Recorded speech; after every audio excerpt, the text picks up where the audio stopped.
Tahimik ang paligid. Naririnig mo lang ang lagaslas ng tubig. Habang papalapit ka, unti-unting lumalakas ang tunog. Parang isang higanteng kurtina ng tubig na bumabagsak mula sa langit. Pagharap mo, boom! Isang napakalaking talon ang nasa harap mo. Malamig ang ambon. Ramdam mo ang lakas ng kalikasan. Pero teka, alam mo ba na hindi kailangan lumipad papuntang ibang bansa para maranasan yan? Dahil dito mismo sa Pilipinas, may mga waterfalls na kayang makipagsabayan sa Niagara, sa Indonesia, at kahit sa South America. May talon na halos 340 meters ang taas. May talon na nagbibigay ng 200 megawatts na kuryente. May talon na parang hagdan patungo sa langit.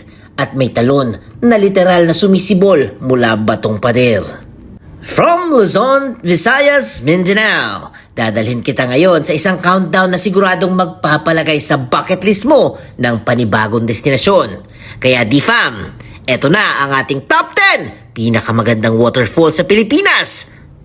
At mas mahalagang tanong, kung bibigyan ka ng pagkakataong pumunta sa isa lang sa mga ito ngayon, alin ang pipiliin mo at bakit? I-comment down below. Mr. D. At number 10, Daranac Falls, Tanay, Rizal. Sa kabundukan ng Sierra Madre sa Rizal nakatago ang Daranac Falls ng bayan ng Tanay. Kilala ito bilang isang summer getaway dahil sa malamig at mala-esmeraldang tubig.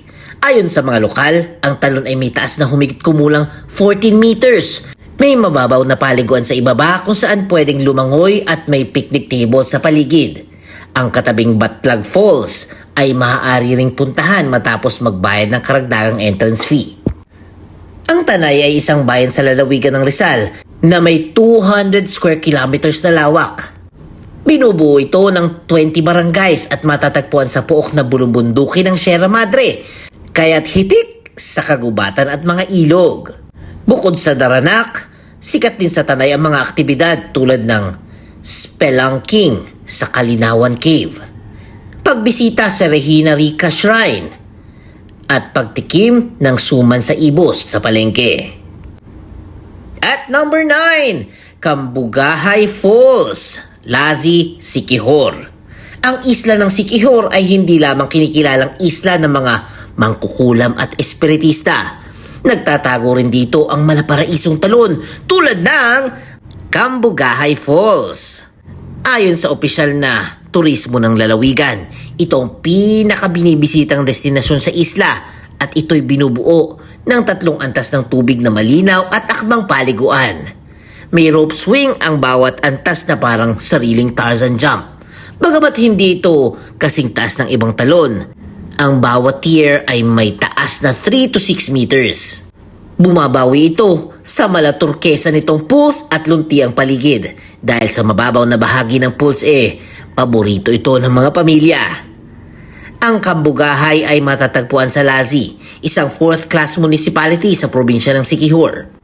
Kilala ang Lazi sa lumang San Isidro Labrador Church at kumbento na nasa tentative list ng UNESCO World Heritage Sites sa ilalim ng Baroque Churches of the Philippines. Number 8, Asik-Asik Falls, Alamada, North Cotabato. Isa sa mga pinakabagong tuklas na talon sa Mindanao ay ang Asik-Asik Falls sa Barangay Dado, Alamada. Sabi ng mga opisyal, inilarawan ito bilang korona ng Alamada. Ang tubig ay tila lumalabas mula mismo sa bato ng pader at bumubuo ng curtain-like scenery. May sukat itong humigit kumulang na 140 meters ang lapad at 60 meters ang taas. Wala itong tipikal na ilog sa ibabaw. Sa halip, sumisibol ang tubig mula sa isang bitak na bato. Kaya't kakaiba ito kumpara sa ibang talon. Natuklasan umano ito ng mga residente noong March 2012 at ang pangalang Asik-Asik ay nagmula sa salitang Ilonggo nang ibig sabihin ay pagwiwisik. Ang Alamada ay nakasandal sa agrikultura, palay, mais at goma at sa lumalagong turismo mula sa Asik-Asik Falls. Marami na rin kasing dayuhan na turista ang naaakit sa malamig na water massage na inaalok ng patak na talon. Number 7, Katibawasan Falls, Mambahaw, Camiguin. Sa isla ng Camiguin, sa Hilagang Mindanao, matatagpuan ang matayog na Katibawasan Falls. Ayon sa mga opisyal na pahina, ang talon ay tinatayang 70 meters ang taas at tinuturing na pinakamataas na talon sa Camiguin. Nauhulog ang makitid at malamig na tubig sa isang natural pool na napapaligiran ng mga pako at orkidyas. Maraming bisitang naliligo dito upang maramdaman ang lamig at kasariwaan ng tubig na nagmumula sa mga kabundukan. Ang Mambahaw ay kabisera ng lalawigan ng Camiguin. Ang Mambahaw ay isa sa pinakapayapang lugar sa bansa. Bukod sa Katibawasan, may iba pang talon dito tulad ng Tuasan at Binangawan Falls. Ngunit ang Katibawasan ang pinaka-accessible at pinakamataas. Number 6, Pagsanhan o Cavinti Falls, Cavinti, Laguna. Sa Calabarzon, matatagpuan ang isa sa pinakasikat na talon, Pagsanhan Falls, na kilala rin bilang Cavinti o Magdapio Falls. Ito'y tinatayang 300 feet at may 3 palapag. May mga nagsabi na ang pinakamahabang bagsak nito ay humigit kumulang sa 390 feet or 120 meters. Ang mga bisita ay pwedeng makarating sa falls sa pamamagitan ng sikat na shooting the Rapids boat ride mula sa bayan ng Pagsanhan o sa pag-trek mula sa Cavinti side na may hanging bridge at vertical ladders. Sa base ng talon ay may kuweba kung saan pwedeng mag-raft at pumasok sa likod ng bumabagsak na tubig. Ang Cavinti ay isang third-class municipality sa Laguna. Meron silang tinatawag na Sambalilo Festival na ginugunita tuwing Hunyo upang ipagdiwang ang lokal na sombrero na gawa sa pandan. At number 5, Kawasan Falls, Badian, Cebu. Bumalik naman tayo sa Visayas at tikman ang lamig ng Kawasan Falls sa barangay Matutinao, Badian, Cebu. Ang talon ay bahagi ng isang multi-layered waterfall system sa paanan ng Mantalongon Mountain Range. Ayon sa opisyal na site, ang unang cascade nito ay may taas na humigit kumulang 40 meters, samantalang ang ikalawang cascade ay nasa 20 meters. Nagmumula ang tubig sa Candaivik Spring at dumadaloy patungong Matutinao River hanggang sa Tanyon Strait. Kilala ang Kawasan sa malaturkesa na tubig at natural na pool kung saan pwede mag-swimming o mag-canyoneering. Ang bayan ng Badian sa Kanlurang Cebu ay isang ika-10 third-class municipality. Kilala ang mga taga dito sa kahusayan sa paghabi ng banig kaya tinawag na Banig Capital. At number 4, Tinuyan Falls, Bislig City, Surigao del Sur. Lumipat naman tayo sa Caraga Region sa Mindanao para masilayan ang Tinuyan Falls sa barangay Borboanan, Bislig City. Ayon sa mga opisyal ng pamahalang lungsod, ito'y isang 3 palapag na talon na may lawak na 95 meters at bagsak na 55 meters. Dahil sa lapad nito, tinagurian itong Niagara Falls of the Philippines. Ang tubig ay bumubuo ng puting kurtina sa bawat antas at napapaligiran ng lunti ang kagubatan, kaya nakakabighani ang tanawin. Maaari rin sumakay sa bamboo raft upang maramdaman ang malamig na ambon ng talon. At number 3, Tinago Falls, Iligan City, Lanao del Norte. Mula pa rin sa Iligan, tutungo tayo sa talon na literal na nakatago, ang Tinago Falls. Matatagpuan ito sa isang malalim na bangin at maaabot lamang matapos bumaba sa mahigit 500 steps. Kaya ang pangalan nito ay hango sa salitang Tinago na ibig sabihin na ay hidden. Ang talon ay may taas na humigit kumulang 240 feet or 73 meters at bumabagsak ang malamig na tubig sa malaberdeng lawa na mahigit kumulang 100 feet ang lalim. Dahil sa malinis na tubig at likas na pool, patok dito ang paglangoy, cliff jumping at pagsakay sa bamboo raft. Dahil pareho itong nasa Iligan, kasama rin ang Tinago sa mga atraksyon na nagpapatibay sa reputasyon ng lungsod bilang sentro ng hydropower at ecotourism.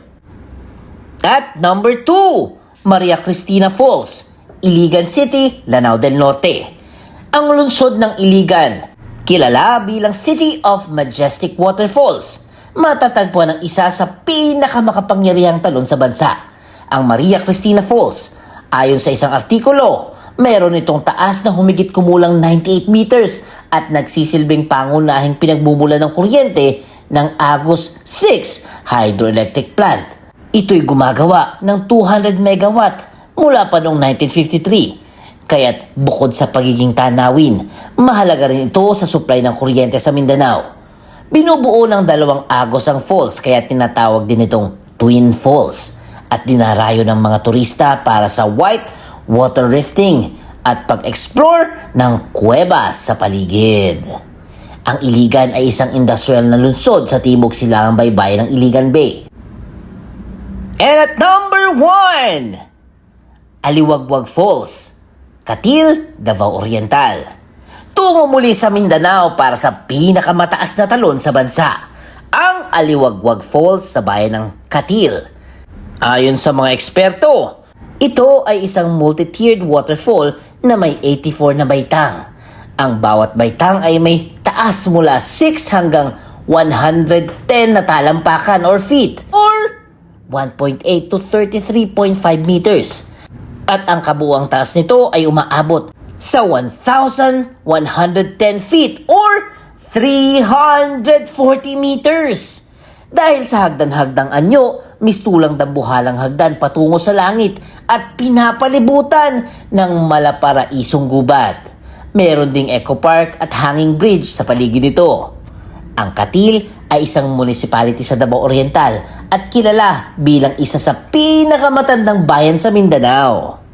At alam nyo ba na ang Katil ay ang unang lugar sa Mindanao na narating ng mga Kastilang manlalakbay, kaya't naging Katoliko ang marami dito. Sa paglalakbay natin ito, nakita natin na ang ganda ng mga talon sa Pilipinas ay hindi lamang nasusukat sa taas o lakas ng pagbagsak ng tubig. Ito'y konektado rin sa kasaysayan, kultura at kabuhayan ng bawat bayan. Mula sa industrial na Iligan at makasaysayang Cavinti hanggang sa bayan ng nakaligtas sa bagyo tulad ng Katil. Ang mga talon na ito ay patunay na buhay at patuloy na umaagos ang yaman ng ating kalikasan. Ano D-Fam? Anong talon ang gusto nyong puntahan ngayong taon? I-comment nyo na below. At syempre, huwag kalimutan mag-like, mag-share, mag-comment at mag-subscribe na kay Mr. D. Kasi masayang matuto. Sheesh! The end! Huwag kalimutan i-click ang subscribe button at bell icon ni Mr. D para masaya every day.